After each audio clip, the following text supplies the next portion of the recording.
Halo Sobat Mulia Indonesia, apa kabar? Semoga hari ini sehat selalu ya. Nah, pada podcast hari ini kami kedatangan tamu yang memiliki hati mulia. Jadi narasumber ini dia telah menolong banyak orang. Nah, langsung aja kita perkenalan dulu dengan narasumber kita.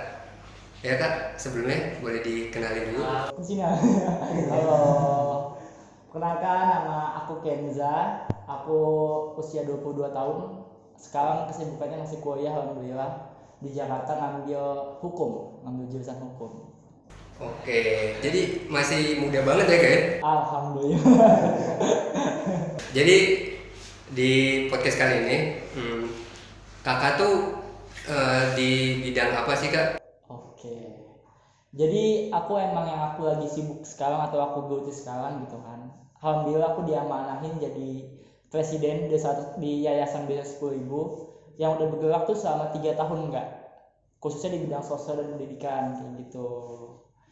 Nah itu ide munculnya tuh gimana Kak? Kok namanya beasiswa 10.000? Kenapa nggak 1 juta? Kenapa nggak 1 miliar gitu kan Kak? Iya. Itu sebenarnya kita mau ngasih stigma sih Kak. Karena kan yang dilihat kan karena beasiswa itu bantuan kayak dari pemerintah gitu mungkin yang dilihat kan, atau dari perusahaan swasta. Nah kita tuh kayak pengen ngasih stigma tuh sebenarnya kita tuh bisa loh ngebantu orang tuh dapat beasiswa dari bidang manapun ya. Entah itu beasiswa kita banyak gitu, kayak kita ngasih ilmu ke pemuda-pemuda, ke mahasiswa gitu kan. Nah kita pengen ngasih tahu tuh sebenarnya untuk ngebantu, karena kan kita yayasan penerima donasi juga ya kayak, dan kita 100% benar-benar tuh ngasih donasi itu langsung. Misalnya kakak ngasih aku 1 juta nih, 1 juta itu aku langsung kasih tuh, entah itu untuk pengabdian atau untuk exchange atau pengabdian masyarakat gitu-gitu kan. Nah 10.000 tuh karena aku pengen nyiptain stigma tuh kalau misalkan untuk donasi tuh nggak harus mahal-mahal loh. Kita cuma dengan 10.000 doang nih yang dimilikin sama tukang beca mungkin punya, tukang ojek punya, siapapun punya kan uang 10.000 kan. Mungkin sekarang anak SD uang jajannya udah 10.000 ya. Nah jadi untuk bantu tuh mau ngasih tahu aja kalau donasi tuh gampang dengan 10.000 rupiah gitu, karena kita mau ngasih tahu itu sih Kak. Dan awal dibuat tuh karena transfer bank paling minim kan 10.000 ya kan. Jadi situ juga kita pengen ngasih tahu kalau misalkan kita ngebantu dari hal kecil 10.000, tapi kalau misalkan 10 juta orang yang ngasih 10.000 gitu kan, donasinya kan bisa banyak dan yang bakal kebantu atau manfaatnya ke orang lain tuh bakal jauh lebih banyak kayak gitu sih Kak. Jadi stigmanya pengen kita ubah kayak gitu. Oke, kirain saya pribadi pun beasiswa 10.000 tuh untuk beasiswa kepada 10.000 orang. Itu salah satu cita-cita kita sih. Oh satu jadi saya kayak. Oke. Jadi beasiswa 10.000 tuh udah berjalan 3 tahun ya Kak? 3 tahun, alhamdulillah tanggal 14 bulan ini kemarin kita ulang tahun yang ketiga. Berarti selamat ya Kak, happy anniversary ya. Makasih Om. Oke, jadi selama 3 tahun pun itu sudah dan cukup lama ya. Untuk program pertamanya Kak, aku juga penasaran loh, ini apa langsung kasih donasi atau apa gitu Kak program pertamanya? Karena kan kita emang bergerak itu di bidang sosial dan pendidikan ya kayak. Karena selain kenapa pendidikan sih, karena kita tahu dengan pendidikan kan bisa mengubah apapun ya kayak suatu kaum, suatu apa yang bisa mengubah itu cuma dari ilmu kita nih, seberapa tahu kita, dan itu dapatnya dari pendidikan kan, dari sekolah, SMA, kuliah mungkin gitu. Dan pendidikan tuh bisa dapat dari manapun kan, dan kita juga ngasih bantuan sosial kayak gitu kan. Nah kita kenapa tadi pertanyaannya apa? Oh lupa. Oh iya, program pertama. Jadi pas waktu itu kita nge-build atau nge-launching Bios 10.000 itu di tahun 2018, kita buat lomba esai namanya. Lomba esai. Nah itu kan juga mungkin banyak kan kayak misalkan siswa-siswa atau mahasiswa di Indonesia gitu kan yang punya ide nih, tapi dia nggak tahu idenya ini pengen dibawa kemana gitu. Mungkin yang tadi kakak sempat ceritakan kayak mengenal Indonesia juga kan.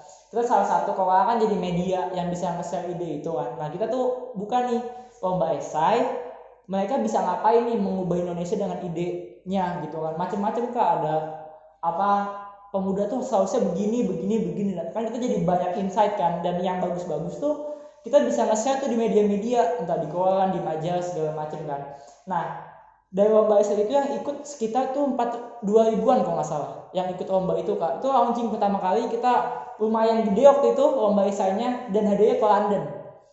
Oke, itu luar biasa Iya, banget ya Kak. akhirnya ke London. Siapa yang nggak mau ikut kan ya? Maksudnya dia ke London juara satunya dapat uang 7 juta, dapat laptop, pokoknya yang bagus-bagus lah, karena kita pengen apresiasi nih. Dan jual satu mereka tuh bener-bener tuh esai dia kita publikasiin ke masyarakat gitu, biar dia tuh idenya siapa tahu bisa berkembang kan kalau misalkan kita share ke publik gitu. Nah yang menang ke sana, nah itu tuh gara-gara lomba itu followers kita naik 20.000 ya kan, 20.000 followers kita naik alhamdulillah karena dari event itu, karena kita buat sedemikian rupa gitu kan. Nah hasil uangnya itu kan kita ada keuntungan tuh di situ kan, selain untuk kita bagi-bagi donasi lagi, kita ngebuka B10.000 tuh di 15 kota kak. Jadi setelah kegiatan itu banyak banget yang DM di IG B10.000 tuh kayak bilang, kak B10.000 buka dong di Malang, di Palembang, di 15 kota kak, di Jogja, pokoknya 15 kota. Aku pun sampai lupa kota mana aja kan, kan ada 15 kota Indonesia gitu kan. Bandung, Depok, Bogor, banyak banget. Nah kita pilih nih yang paling bagus yang mana nih dari kota-kota ini yang emang anak-anaknya tuh emang lagi berkembang gitu kan. Karena kan kita cuma nggak pengen doang nih di pusatnya kan, kita kan di Bekasi kan, masa yang kita bantu manfaat kita cuma Bekasi doang gitu, sebenarnya kita pengen ngasih manfaat kan di Indonesia kan luas gitu. Makanya kita bukalah di 15 kota itu, dan total yang gabung waktu itu ada 2.000 volunteer kita di semua di 15 kota Indonesia. Itu volunteer besok 10.000 alhamdulillah. Volunteer sebanyak itu, nah semakin banyak orangnya pasti semakin sulit juga dong memanage atau manajemen orangnya. Nah pasti ada kendala juga. Nah itu gimana kak cara memanage atau manajemen orang sebanyak itu dan ngadapin terkait masalah tersebut kak? Bagus banget pertanyaannya kak. Nah itu juga salah satu awal-awal jadi masalah kita juga tuh kak. Tapi kita Kasafira langsung, kan dia foundernya tuh sama mungkin kayak Bank Indonesia. Kalau Indonesia cuma ada 5 ya, B10 tuh dia awal cuma ada 8 ya, cuma ada 8 anak ya yang benar-benar pendirinya gitu. Yang bertahan sekarang ada 3 ya kan, karena ya sama lah, ada yang udah sibuk, ada yang udah apa kan gitu. Jadi kita ada apa maksudnya foundernya itu sekarang cuma Kasafira doang yang di sana gitu kan, cuman pengurusnya banyak di bawah, kayak aku jadi presidennya, aku juga punya anggota lain kayak wakil presiden aku dan divisi aku gitu kan. Dan aku ngelihat cara memanage itu kita buat independen kak di setiap kota. Independen. Iya, jadi tuh benar-benar kita yang kalau kata Kak Safira tuh kita ngelepas nih di kota-kota setelah mereka mau ngadain apapun. Jadi nggak harus pakai arahan dari pusatnya nih. Jadi misalkan yang pilot projectnya tuh yang pasti kita ngadain bimbel gratis sama sekolah bakat gratis. Bimbel gratis tuh kayak kita tuh banyak banget volunteer kita setiap kota tuh kayak ngajar di kolong jembatan, di pinggir jalan, di TPU, macem-macem gitu kak, di 15 kota itu tuh. Sama sekolah bakat gratis, karena kita ngeliat mungkin banyak banget kayak bakat-bakat anak-anak kecil kan ya, masih di SD atau SMP gitu, yang punya bakat mungkin main musik, bakat yang lain-lain. Nah kita kembangin tuh sama anak-anak volunteer kita kak di sana gitu. Nah itu memanage-nya susah sih, awal-awal tuh susah karena tiap minggu Kak Safira tuh kayak harus rapat langsung, kan nggak mungkin kita setiap kota datang ya, jadi kita rapat lewat line call gitu kan, setiap kota ada koordinator per kota gitu, kita rapat gimana perkembangan Malang, gimana perkembangan Palembang gitu-gitu loh kak. Dan kita benar-benar ngasih kedewasaan untuk ya mereka yang hadapin kalau misalkan nanti ada konflik di dalamnya atau apa gitu. Jadi kita sebagai penengah gitu di pusat kayak gitu. Jadi kita independen, jadi kita nggak ngatur mereka ngadain ini ngadain, tapi nggak, setelah asal itu baik, asal itu bermanfaat, silakan adain aja apapun yang pengen kalian buat kayak gitu. Oke kak. Jadi ya ada kebebasan juga ya di setiap daerah ya. Nah, itu kak kadang tuh di setiap kebebasan pasti juga ada yang dimana mungkin tanda kutip menyimpang ya kak ya. Nah apakah itu pernah terjadi kak? Banyak sih masalah sebenarnya ya kan, masalah yang tercipta gitu. Tapi lagi-lagi karena kita tuh ada tim namanya internal dan audit kak. Dan audit yang tugas dia tuh yang benar-benar, jadi kalau misalkan kayak anggota kita ada konflik, ada masalah, kan pasti namanya organisasi ya, komunitas pasti ada aja senggolan gitu kan.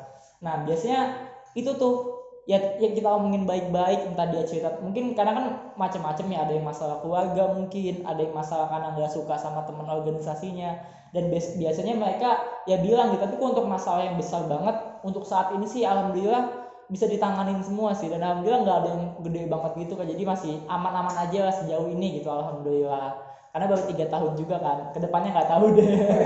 Alhamdulillah sih kan sejauh ini nggak ada ya, tapi kedepannya jangan sampai lah kan. Ya, jadi gimana kita ngebuat sistem yang bagus aja sih kak, karena kalau misalnya sistem kita udah bagus, sistem kita udah kuat gitu kan di pusatnya gitu, dan kita ngatur di kotanya ya bakal jauh lebih gampang kalau kita udah punya sistem dan job desk yang bagus gitu sih. Oke. Iya, itu saya kan lihat juga Kak di YouTube itu 10.000 itu Kak.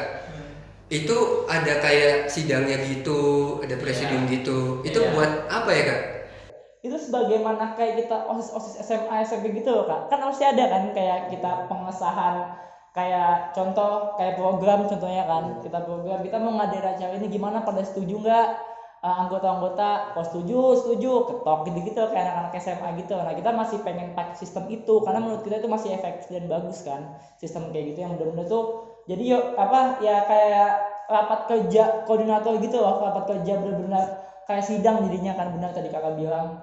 Karena kita juga pengen kayak setujuan kayak contohnya uang kas per bulan 10.000, setuju nggak teman-teman? Setuju, ketok gitu-gitu. Jadi kayak lebih ada formalitasnya gitu loh Kak di organisasi kayak gitu. Kan pasti yang lain juga bakal semangat kan, lebih semangat. Iya betul sih Kak. Jadi setiap ada program yang disetujuin Iya, disahkan ya betul. legalitasnya Kak. Oke. Nah Kak, kan udah 3 tahun juga nih Kak. Itu ada yang mau ngajakin kerja sama gitu nggak sih? Sama beasiswa 10.000? Oke, 3 tahun. Nah, makanya itu juga yang kita lihat sih Kak, karena mungkin stigma orang lain tuh mengenai yayasan ya kayak yayasan biasanya kan itu tuh anak perusahaan. Contoh Tanoto Foundation. Kakak tahu Tanoto Foundation? Kayak dia tuh bener perusahaan dan dia dana CSR-nya ini buat yayasan kayak Bill Gates Foundation yang memang udah kaya banget kan, punya yayasan Obama Foundation, macam-macam lah banyak gitu kan. Kayak Jarum yang itu beasiswa Jarum kan dia emang udah perusahaan gede kan. Yang stigma yayasan kan ibu-ibu bapak-bapak gitu pengurusnya kan. Nah ini benar-benar kita yayasan ya anak-anak muda gitu, anak-anak milenial yang masih sekolah semester 4 semester 6 gitu-gitu, dan kita kayak masih halnya ya kayak anak, aku bilang kayak anak OSIS lah gitu. Kita kalau pengen nyari dana ngadain event ya ke sponsor jalan ngemailin gitu-gitu karena kita belum ada dana tetap gitu Kak, karena kita bukan benar-benar bukan perusahaan siapapun, di bawah perusahaan apapun, di bawah naungan politik manapun, kita nggak sama sekali, kita benar-benar independen nih. Jadi kita masih cari dana ya buat event, masih sama kayak gitu, buat seminar, buat apa untuk pendanaan kita kan. Nah, makanya karena kita nggak ada beban untuk dapat dana juga, karena kita nggak ngegaji anggota kita, pengurus kita nggak kita gaji sama sekali. Jadi mereka benar kerja ikhlas gitu kan, kerja ikhlas karena emang mereka pengen gitu, karena emang mereka punya ilmunya, mereka emang pengen ngebantu yang lain gitu kan. Mereka tuh nggak digaji, nggak dikasih uang transport, malah disuruh bayar uang kas. Jadinya ya tapi karena kalau kayak gitu kan justru kayak mungkin udah ngerasain, dia udah 1 tahun nih 10.000 gimana ditagih uang kas dan lain-lain ya Kak, padahal nggak dikasih apapun gitu. Karena kita cuma yakin, yang aku selalu bilang ke teman-teman semua kan, kita tuh benar-benar siapa tahu kita bisa jadi apa nabung pahala lah di sini gitu kan. Siapa tahu nanti kita nyari kerja jadi dipermudah karena kita udah bantu yayasan ini. Karena sebetulnya nanti kita ke depannya 20 tahun lagi kita ada masalah, kita bisa jadi mudah karena kita pernah ngebantu sebelumnya di sini gitu kan. Itu sampai aku tanamin. Jadi mungkin kalau misalkan digaji bisa beda lagi ya kayak mungkin ada orang tuh emang pengen kerja kalau digaji doang gitu karena uang, tapi kan jadi nggak ikhlas kan. Nah jadi kita dari awal tuh udah bilang kalau kita nggak digaji kita nggak motong uang donasi sedikit pun gitu kan. Walaupun boleh ya kayak zakat pun dipotong 2,5% boleh kan, uang zakat, uang amal masjid kan itu biasanya 2,5% dipotong untuk apa kepengurusan masjid kan. Tapi kita enggak, mau ngasih 1 juta ya kita 1 juta kita kasih gitu, entah itu untuk bagi-bagi makanan, untuk dana, untuk pengabdian gitu-gitu kan. Jadi benar-benar kita nggak ada tanggungan nih. Nah makanya tadi dibilang tadi kita kalau kerjasama, kalau misalkan secara event udah banyak gitu kan. Kita kemarin juga diundang sama Kemenpora Kak, jadi penanggap langsung di isu pendidikan. Yang diundang tuh cuma 2 yayasan, BSIS 10.000 sama Indonesia Mengajar, buatannya Anies Baswedan ya kan. Jadi apa lumayan bingung kenapa nih kok tiba-tiba kita diundang gitu kan, kok kita diundang gitu. Ternyata aku nanya sama staf Kemenporanya kan, Pak kenapa tiba-tiba tahu bayar 10.000, padahal kita sebelumnya tuh nggak pernah dekat sama pemerintahan gitu kan, karena belum dilihat lah gitu mungkin kan. Tiba-tiba dipanggil langsung ke hotel gitu kan jadi penanggap. Kita datang langsung waktu itu sama anggota yang lain di isu pendidikan gitu. Kasafila sendiri nanggepin, waktu itu lagi ngebahas tentang pendidikan kan, ditanggepin. Aku nanya tahu beasiswa dari mana Pak? Oh kita tahu dari Kementerian Pemuda di Malaysia katanya. Aku bingung, di Malaysia. Oh ternyata dulu Kak Safia tuh pernah diundang sama kementerian di Malaysia ya Safia untuk jadi pembicara termuda dia Kak, ngebahas leadership dan woman dan leadership gitu. Kak Safira diundang di sana sama kementerian di sana langsung. Nah dia ngubungin Kementerian Pemuda di Indonesia, ada tuh di Indonesia yayasan bagus namanya bisa 10.000 gitu, coba diundang. Nah gara-gara itu kita dilihat lah sama Kemenpora Indonesia tuh, ya udah undang bisa 10.000 jadi penanggap sama Indonesia Mengajar. Kita kaget kan, sedikit kata dia sedikit malu juga karena yang tahu bisnis pertama tuh bukan Indonesia langsung, bukan bapak kandungnya langsung gitu, tapi yang tahu negara tetangga duluan gitu kan. Tapi ya alhamdulillah karena kedepannya kita juga diundang sama Kemenpora kan, siapa tahu nanti kedepannya bakal sinergiin program-program pemerintah yang kita adopsi langsung kayak gitu sih Kak, paling insya Allah ke depan. Amin, semoga terlaksana ya Kak. Amin. Oh iya, ini Kakak dari tadi udah menyinggung Kak Safira nih. Iya. Boleh dong Kak Safira masuk ke frame ya Kak ya, untuk sapa. Bentar aja Kak. Ya. Kak, boleh Kak? Biar orang nggak penasaran gitu siapa sih Kak. Ini benar-benar founder awalnya langsung dari 10.000 dia dan ke-7 temannya. Nih, jadi buat yang nanya siapa sih Kak Safira? Ini ya guys ya, Kak Safira. Oke, halo semuanya. Nama aku Safira Alfarisi, istrinya Kenza, dan juga kebetulan selaku founder dari beasiswa 10.000, dan juga saat ini sedang merintis organisasi baru yang itu juga partnership dengan beasiswa 10.000, yaitu bernama Indonesian Event. Segitu aja. Mungkin next podcast ya, bahas Indonesia Event ya Mas Sabio ya. Nah mungkin nanti kedepannya mau tanggal berapa nih guys? Nanti tulis di komen aja ya buat kita podcast sama Kak Safira. Oke?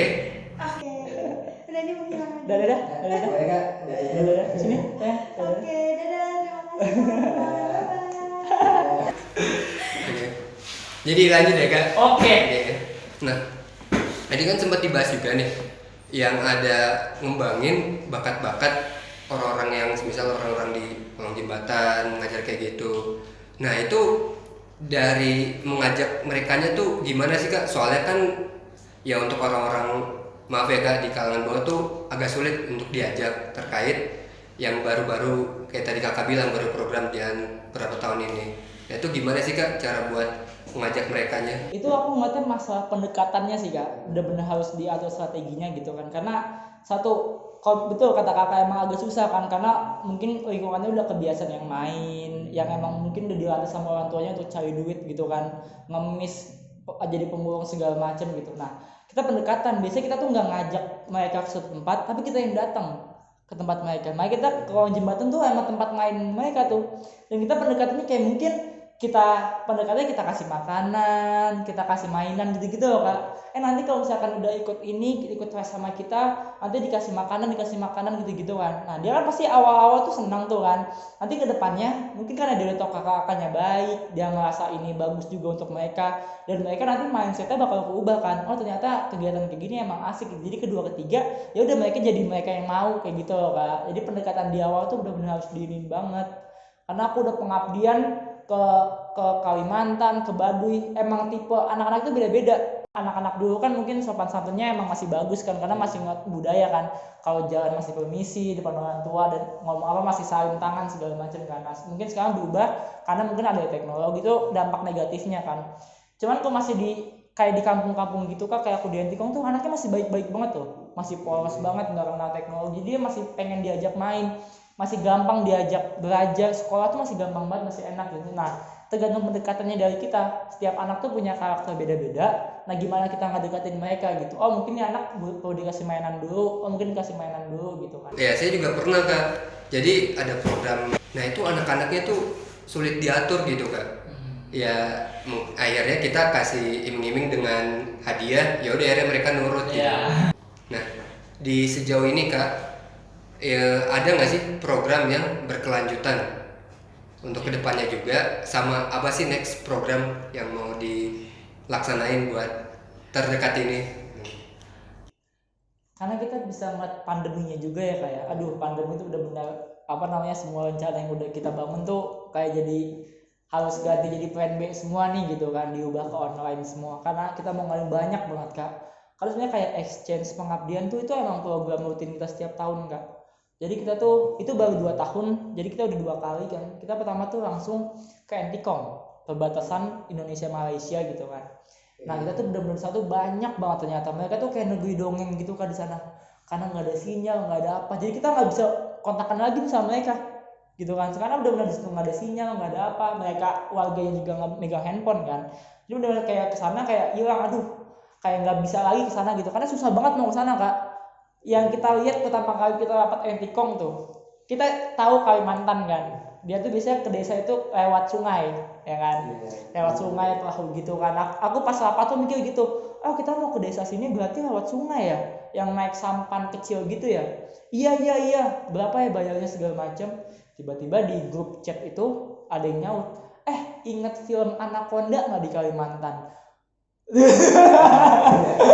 Film Anaconda kan ada kan yang di Kalimantan syutingnya kan di sungai sungai Kalimantan ada Anaconda yang gede banget itu, kayak sempat ada filmnya yang dia syuting di Kalimantan, film Hollywood kan. Mikir, wah iya gimana nih ya, jadi pada takut kan. Ayo, tapi videonya ya udah nggak apa-apa, mungkin nanti warga sana udah tahu apa segala macam kan. Ternyata di sana udah ada aksesnya kak, akses daratnya emang jauh, emang lebih jauh sedikit, tapi ya minimal nggak lewat sungai lah gitu kan. Jadi kita tapi naiknya tuh nggak bisa sembarangan. Itu tuh benar-benar motor yang motor buat kayak gunung gitu, sama mobil tentara yang gede banget kak.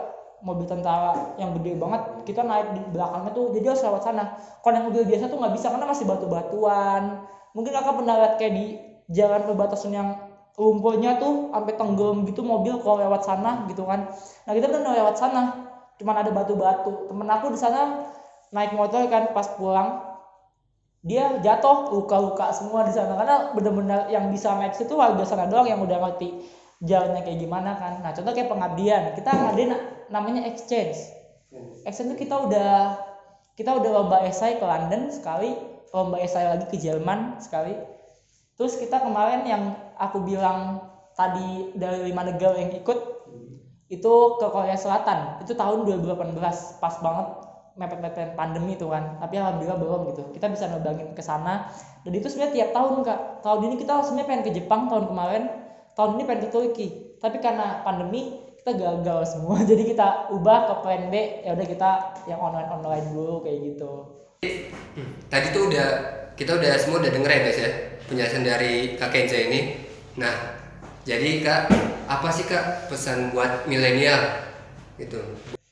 Aku ngelihatnya sih emang ada negatif positifnya kayak. Tapi yang aku lihat tuh karakter milenial sebenarnya cukup lumayan positif loh kak. Kayak contohnya dia tuh lebih suka berorganisasi sekarang. Ya kan jauh lebih suka. Kalau kakak lihat 3 tahun belakangan ini komunitas kayak semakin banyak nggak sih kak?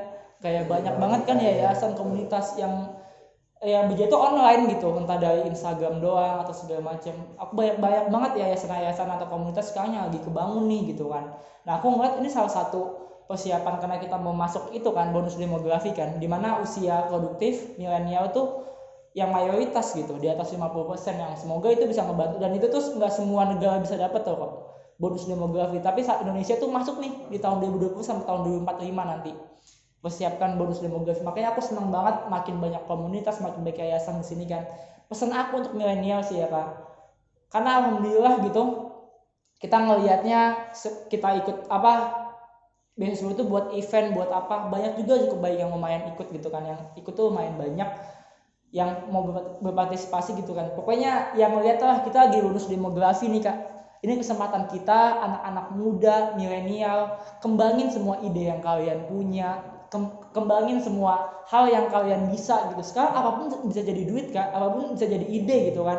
Mungkin dulu 10 tahun kemarin tuh nggak bisa kebayang orang tuh megang kamera ngomong bisa dapat duit, dapat di YouTube ya kan. YouTuber, vlogger segala macam, orang cuma masak depan kamera doang udah dapat uang gitu kan. Mungkin dulu tuh belum bisa kebayang, orang main games sekarang malah ikut jadi atlet e-sport segala macam, ada lombanya kan. Sekarang tuh udah bisa ngelakuin apapun nih kak di zaman kayak gini gitu kan. Jadi jangan pernah berpacu untuk jadi PNS aja lah, kerja di kantoran aja lah gitu-gitu kan. Tapi kita juga melihat dari hal-hal kayak gitu, karena majunya Indonesia tuh dilihat dari peka nggak sih anak mudanya dengan hal kayak gitu kan. Makanya aku cukup senang untuk anak-anak yang ikut organisasi, ikut apa, karena kita garda terdepannya nih. Mungkin yang lain melihat kok Indonesia sekarang tambah maju ya, pemuda tambah, tapi dia nggak ngelihat prosesnya. Yang prosesnya yang kita jalanin ini kak, aku bangun yayasan, kakak bangun startupnya atau komunitasnya sendiri gitu kan dengan ide kakak yang nanti mungkin bisa besar dan pasti ada impactnya gitu kan. Aku percaya setiap yang kita lakuin walaupun kecil, walaupun kayaknya nggak ada hasilnya, pasti nanti bakal dibalas gitu. Kita tanam apapun deh pasti bakal dibalas, entah nanti 10 tahun ke depan dibalas sama Allah, 20 tahun ke depan. Pokoknya ya kita persiapin aja nih. Kalau kata Kak Safira tuh semua orang kan punya jatah gagal ya. Jadi habisin jatah gagal kita di masa muda, katanya kayak gitu ya. Bagus banget itu udah Kak Safira. Kak masuk lagi. Paling itu sih Kak untuk milenial. Bagus banget ya Kak. Itu pesannya bagus banget loh. Jadi apa yang kita tanam ya nanti juga kedepannya bakal kita dapat dampaknya juga kok. Kak, makasih banyak ya udah hadir di podcast hari ini. Oke. Nah, teman-teman, untuk podcast kali ini kita akhiri saja ya. Tadi sudah banyak juga loh penjelasan dari Kak Kenza, dan mungkin untuk kedepannya kita bakal podcast lagi sama Kak Safira. Gimana Kak? Siap. Siap. Oke deh. Bye bye.